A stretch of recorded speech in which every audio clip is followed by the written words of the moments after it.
The story of Johnny Depp is an extraordinary journey, a tapestry woven with threads of pain, striking beauty, profound loneliness, passionate love, glimpses of madness, the blinding glare of fame, crushing loss, and the fierce will to survive. It is the narrative of a man whose eyes, even in silence, whisper 1,000 secrets. He captivated millions, not because he was flawless, but because he was exquisitely, beautifully broken. This is not a tale of effortless success. It is the saga of a deeply sensitive soul navigating a world that often proved cruel. If you believe you already know Johnny Depp, trust this, you only know a fraction of his truth.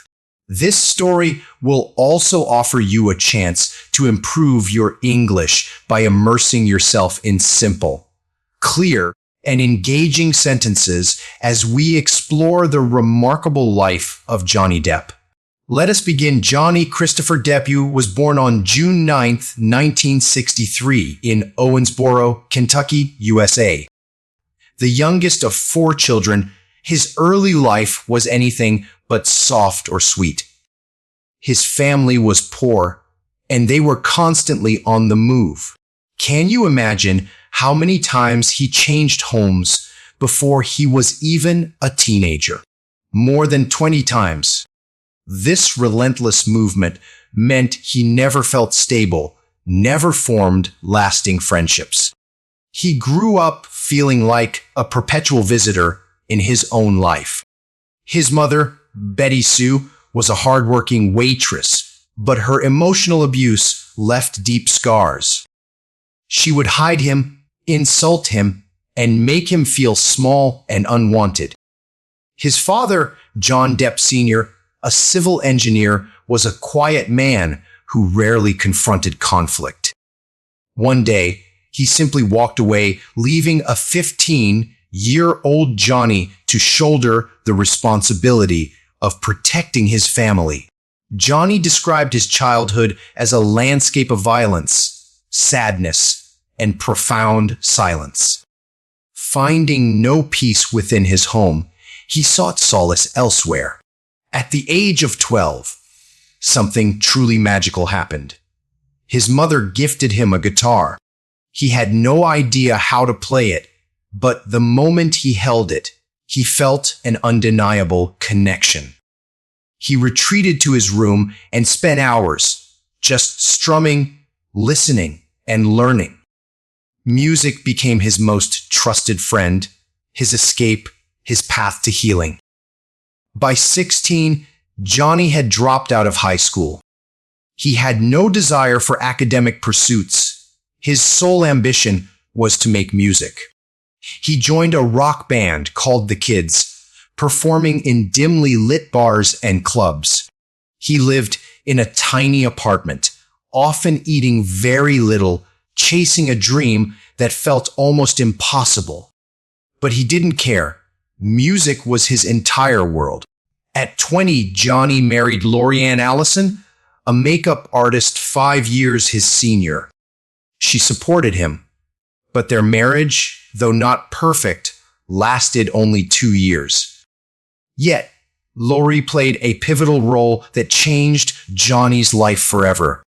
She introduced him to an actor, Nicolas Cage. Nicolas, sensing something raw and unique in Johnny, urged him, "You have a powerful face. Just try acting once." Johnny, an aspiring rock star, initially resisted. But he was broke, and the thought occurred to him, why not? Johnny auditioned for a horror movie, A Nightmare on Elm Street. He possessed no acting experience, no formal training, and no grand plan. Yet, his honest eyes and nervous charm captivated the director. He landed the part. And just like that, Johnny Depp appeared on screen, meeting his demise by a bed in one of cinema's most iconic horror scenes. He didn't become an instant star, but that day marked a beginning. He started to grasp the power of acting, how it could be a conduit for his emotions, his pain, his inner madness. He realized it was another form of music, a melody of the soul. As his acting career began to blossom, something else was also growing: his sadness. He had started smoking cigarettes in his teens, a habit that clung to him throughout his life. Later, in Hollywood, he was introduced to alcohol and drugs. He confessed it helped calm the internal storms. He wasn't a party boy. He didn't seek these things for mere fun. He sought them because he was deeply hurting inside. "I started drinking because I was trying to numb something," he once said. "I didn't know what, but it was deep." This profound pain would stalk him for decades, casting a long shadow over his relationships, career, and reputation. In 1987, Johnny secured a role in the TV show 20 Funds of Jump Street, playing a young undercover cop in a high school. The show was an enormous hit. Overnight, he transformed into a teenage heartthrob. Girls screamed his name. His posters adorned countless walls. But Johnny despised it. He didn't crave fame. He didn't want to be merely a pretty face. He yearned to be an artist, not a product. So, after a few seasons, he walked away from the show, despite the fame and money it brought him. Why? Because Johnny Depp is not a businessman.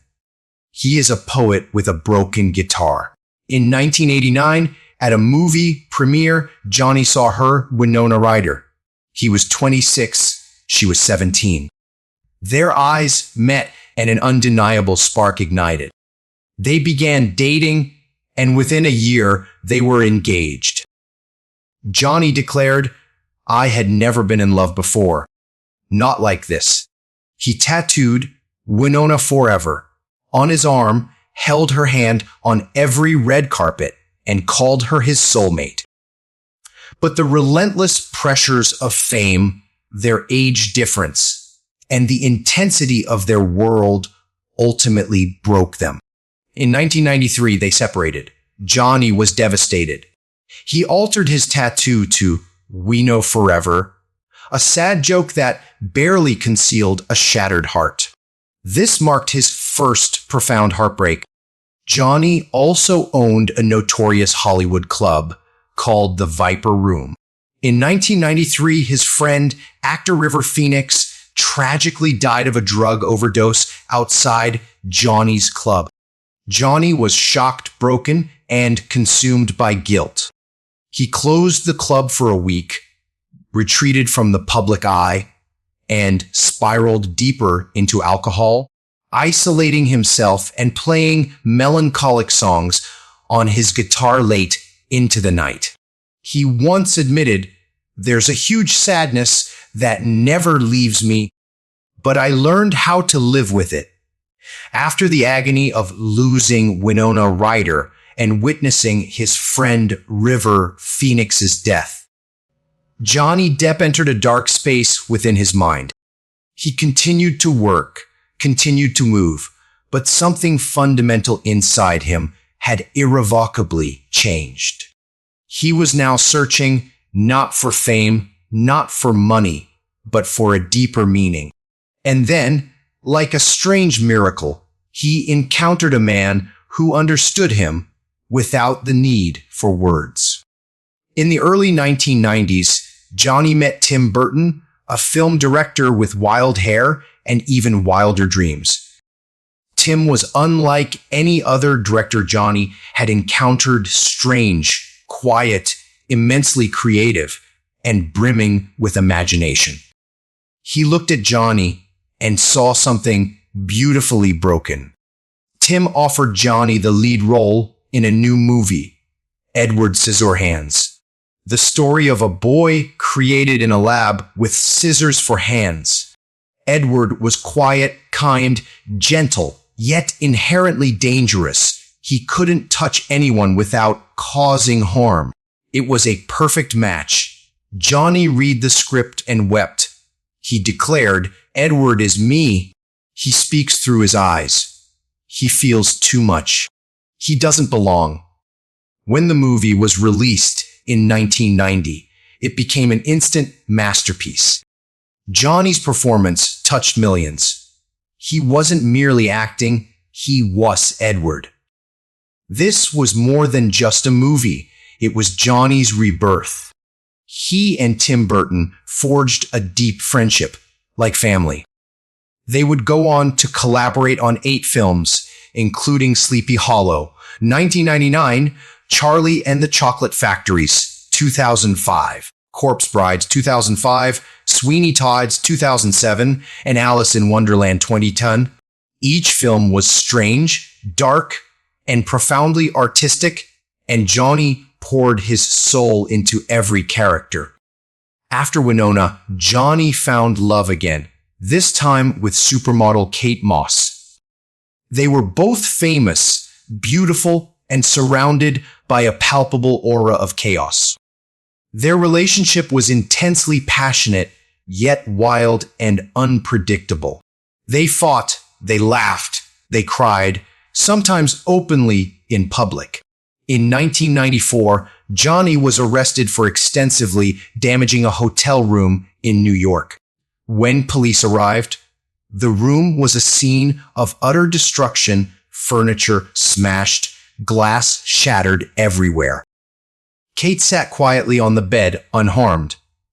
When questioned, Johnny simply stated, "I had a bad day. I was angry.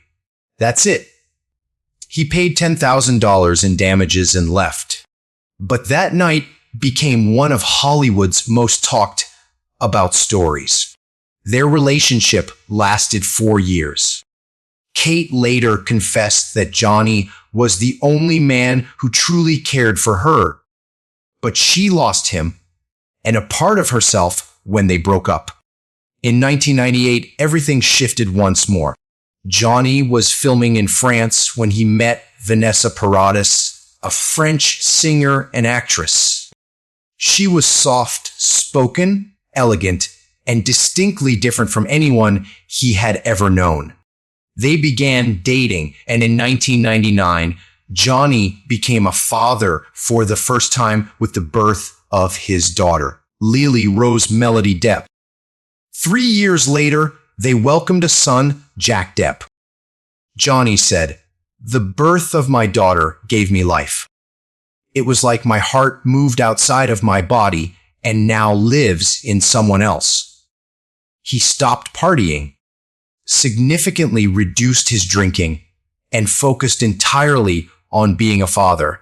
He vowed to do anything to keep his children safe and happy. He bought homes in France, spent time in the peaceful countryside, and shielded his children from the Hollywood glare. He often said, "Me kids saved me." Vanessa and Johnny never married, but they shared a strong, private relationship built on respect and love for 14 years. In 2003, another life-altering event occurred. Disney was producing a movie called Pirates of the Caribbean, The Curse of the Black Pearl, and they approached Johnny to play a pirate named Captain Jack Sparrow. But Johnny had no intention of playing it in a conventional, boring way. He proposed, "What if he's drunk? What if he walks like Keith Richards from the Rolling Stones? What if he wears too many rings and talks with his hands?" Everyone thought he was mad. Disney executives were nervous. One even famously asked, "Is he drunk? Is he gay? What is he doing?" But Johnny remained steadfast. He trusted his own unique madness. When the movie was released, the world instantly fell in love. Jack Sparrow became a global icon. Johnny was nominated for an Oscar, became the face of Disney, and portrayed Jack Sparrow in 5 blockbuster films. Children dressed like him, adults admired him. The world laughed and cried with him. He earned hundreds of millions of dollars, and he declared, "Jack Sparrow is my alter ego. He gave me freedom." But behind the dazzling fame, trouble began to brew once more. Even as one of the world's richest actors, Johnny's money was vanishing rapidly. He spent millions on a private island in the Bahamas, 14 homes, dozens of luxury cars, art, fine wine, rare books, and extravagant gifts for friends and staff. He even paid $3 million to have the ashes of his friend Hunter S. Thompson fired into the sky from a cannon. People whispered that he had no control over his finances.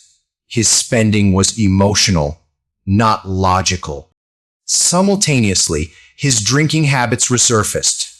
He was frequently seen with wine in hand at parties, award shows, and even interviews. He confided, "I don't drink to escape. I drink to feel." In 2009, Johnny met actress Amber Heard on the set of The Rum Diary.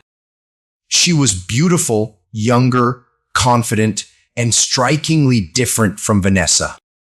Johnny remarked, "I saw something wild in her eyes like fire." They began dating, and after splitting with Vanessa in 2012, Johnny and Amber married in 2015. Initially, everything seemed romantic.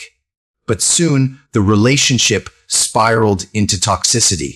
Fights, shouting, accusations, bruises, and lies became commonplace. In 2016, Amber filed for divorce and publicly accused Johnny of domestic abuse. The media swiftly turned against Johnny. He lost roles, he lost fans, he lost friends. Johnny maintained, "I never hurt her. I would never hurt any woman." But people didn't believe him. He remained silent for years, and the pain grew heavier and heavier. The world had turned its back on him. The man who once graced red carpets, once adored by millions, now walked in silence. Studios closed their doors. Movie offers evaporated. Friends stopped calling. Newspapers branded him a monster. But in his heart, Johnny Depp clung to one unwavering thing: the truth. When Amber Heard leveled her accusations of abuse, he remained silent for a considerable time. He did not shout. He did not cry on television. He did not post videos online. He simply stayed silent. But silence became his prison. The world heard only one voice, hers. And slowly people began to believe that voice, not because it was true, but because it was loud. Johnny lost roles worth hundreds of millions. He was removed from the Fantastic Beasts franchise. He was cut from films. His name became a punchline in gossip shows. He lamented, "I was guilty until proven innocent, not the other way around. I was canceled, broken, forgotten." But something deep inside him, the same fire that had helped him survive poverty, heartbreak, and profound pain, began to burn again.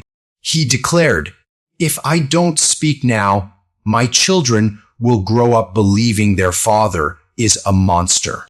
I cannot let that happen." In 2018, Amber wrote an op-ed in the Washington Post stating she was a victim of domestic abuse. She did not explicitly name Johnny, but everyone knew who she was referring to. That article decimated what little remained of his career. Johnny finally decided enough was enough. In 2020, he filed a $50 million defamation lawsuit against Amber Heard. He sought to prove that everything she had said was false. The case was not merely about money. It was about his name, his children, and his very soul. But the battle was far from easy. Amber retaliated with a $100 million dollar counter lawsuit. She marshaled lawyers, interviews, and an entire army of sensational headlines. The trial commenced in April 2022 and was watched by the entire world. It wasn't just a legal battle, it became the biggest courtroom drama in modern history. Live, streamed on YouTube, TikTok, Twitter, everywhere. For 6 weeks, Johnny sat inside the courtroom. He wore black suits, sunglasses, and maintained a calm expression. But behind his composed facade lay years of pain and silence. He took the stand and told the world his side of the story. He spoke slowly, emotionally, and with unwavering honesty. He stated, "I have never hit a woman in my life. I was abused. I was the one who was hurt." The courtroom heard audio recordings of Amber shouting, cursing, and even laughing at him. In one chilling recording, she said, "Tell the world, Johnny. Tell them I, Johnny Depp, am a victim of domestic violence, and see if anyone believes you."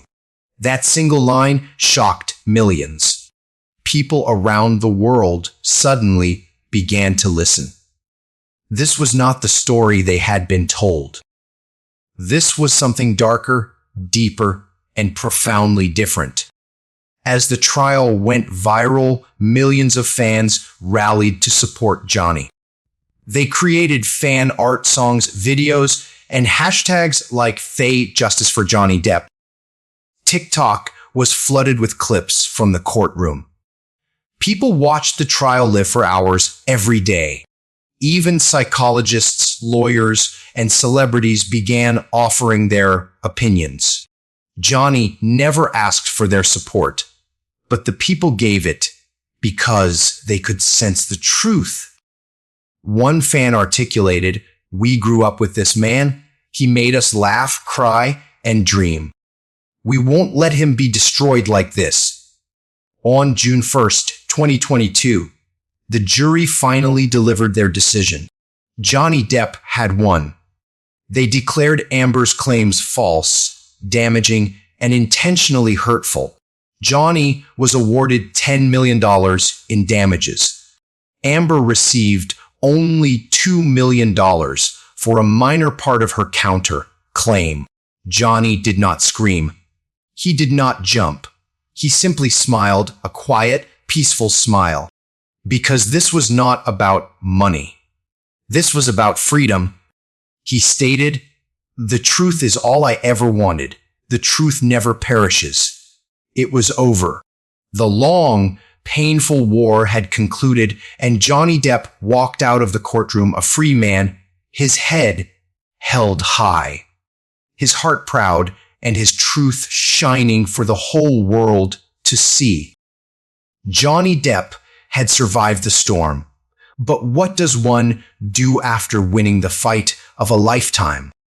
When the courtroom is silent, the fans have gone home, the lights are off, and you are left standing in your own shadow. What comes next? For most people, that kind of war would shatter them forever. But not Johnny. After the trial, he did not revert to the man he once was. He didn't attempt to rebuild what had been destroyed. He chose to embark on something new, something real, something only his soul could create. He moved far from Hollywood. No paparazzi, no loud parties, no fake handshakes. He found peace in France, where the roads are quiet, the coffee is strong, and people don't demand selfies. They simply let you be. In a small village, he purchased an old stone house surrounded by trees and hills. Every morning, he would wake early, without an alarm, without a schedule, just the symphony of birds and the aroma of fresh bread from the nearby bakery. He would walk barefoot across the cold wooden floor, make himself a cup of coffee, light a cigarette, and sit by the window for hours, simply watching the light caress the leaves.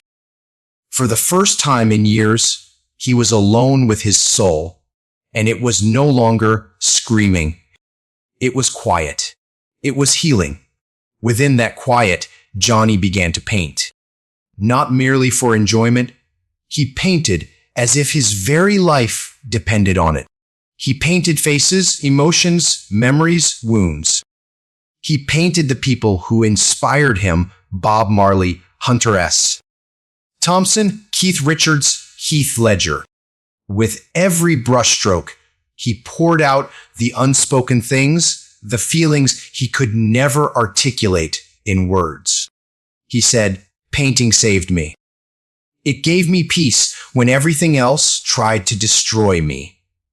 People who saw his work were astonished. It wasn't just good, it was soul art.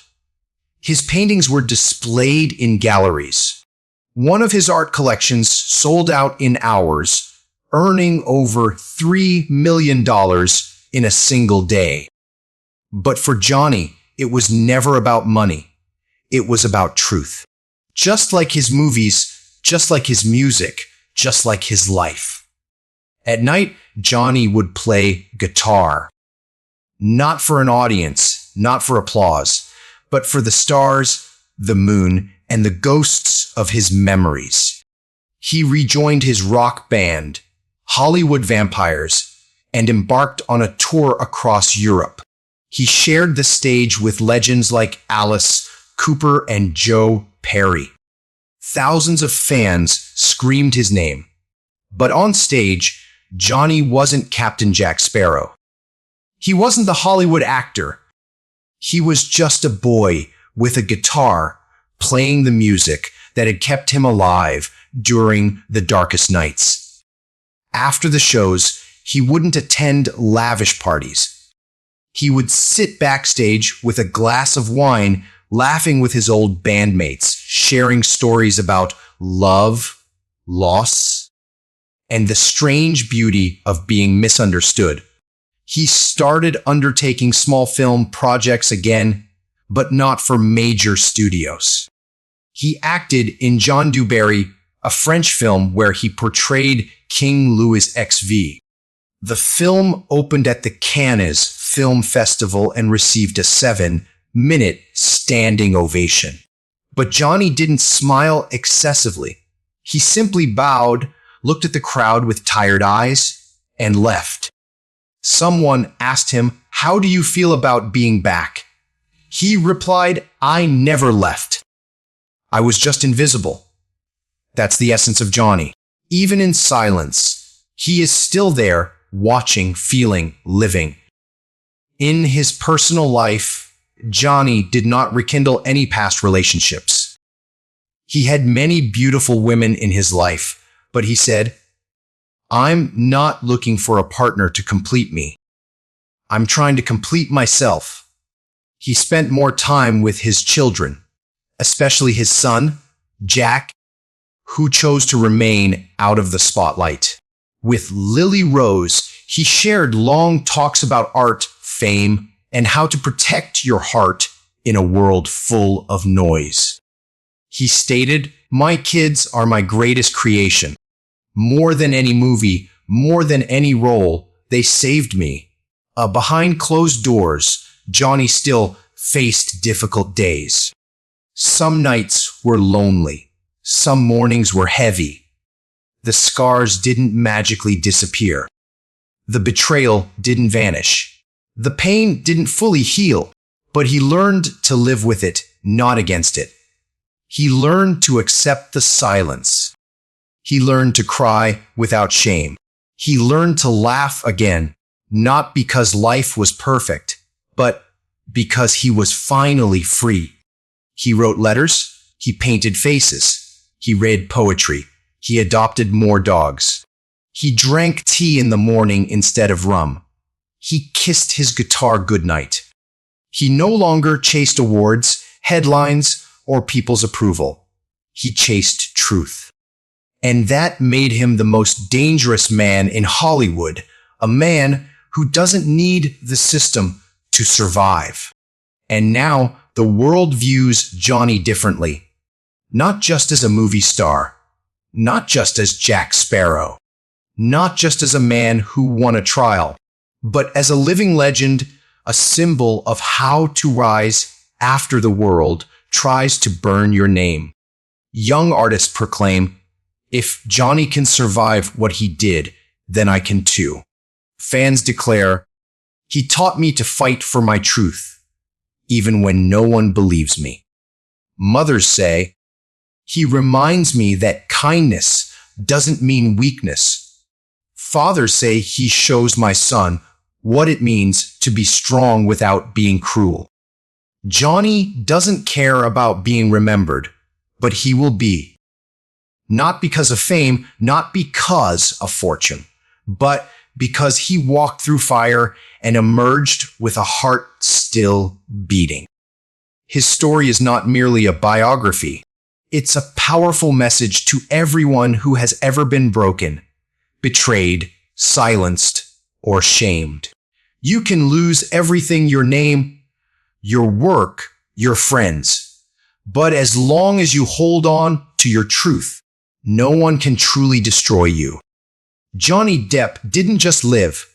He survived. He didn't just act. He felt. He didn't just speak. He screamed in silence. And now, after all the pain, all the lies, all the years, he smiles again. Not because life is easy, but because he finally found something no one could ever take away: himself. So now, dear listener, we arrive at the conclusion of Johnny Depp's unbelievable life journey. A story brimming with pain, passion, betrayal, love, failure, victory, and truth. He was not born with inherent magic. He was not simply handed success. He was a boy from a broken home, a high school dropout, a lonely musician, a man who became lost in fame, love, alcohol, and darkness. But despite everything, he never gave up. He kept going. He kept believing in his art. He kept walking alone, even when the entire world stood against him. And look at where he is now. Johnny Depp's net worth in 2025 is estimated to be around $150 million. There was a time when he had lost almost everything due to betrayal, lawsuits, and expensive legal battles. But he returned stronger. His per-movie fee used to range from $20 to $25 million, especially during the peak of Pirates of the Caribbean. Even today, if he chooses to act in a major film, his price remains close to $10 to $15 million, depending on the role. He owns multiple homes, including a $19 million estate in the south of France, a peaceful stone village with vineyards where he finds serenity, a $13 million mansion in Hollywood Hills, a $3 million penthouse in Los Angeles, and even a private island in the Bahamas worth $3.6 million, a paradise where he escapes the world. His car collection is wild and artistic, much like him. It includes a Rolls-Royce Wraith, a Chevrolet Corvette, a Porsche 911 Carrera, a Cadillac Escalade, and multiple vintage cars and motorbikes that he collects like pieces of history. But beyond the money, the fame, and the luxury, the true success of Johnny Depp lies elsewhere. It is his courage to keep going when the world tried to shut him down. It is his ability to transmute pain into power. It is his choice to walk away from fake people and still choose kindness. And that, my friend, is where you come in. If you are listening to this right now and you feel like you lack the talent, the money, the support, the beauty, or the education to succeed, then remember Johnny's story. He was poor. He was broken. He was hated. He was misunderstood. But he still became one of the most loved, respected, and powerful artists in the world. So why can't you? Maybe you have failed. Maybe you were cheated. Maybe they laughed at your dream. It doesn't matter because your story is not over. You have time. You have heart. You have fire inside you. Start small. Practice your art. Speak your truth. Stay kind. Keep walking. Even when it hurts, even when no one believes in you, even when you feel alone. And one day, just like Johnny Depp, the world will know your name. And they will ask you, how did you do it? You will smile and say, because I never gave up. If this story touched your heart, if you felt something deep inside you while listening, if you believe in yourself just a little more now, then do not forget to like, share, and subscribe to our channel because we will keep bringing you more real, raw, and powerful stories to help you dream, to help you grow, and to remind you that you are not alone. Thank you for being with us on this journey. Your story matters. Your dreams matter. You matter. We will see you in the next one. Until then, stay strong, stay real, and never stop dreaming.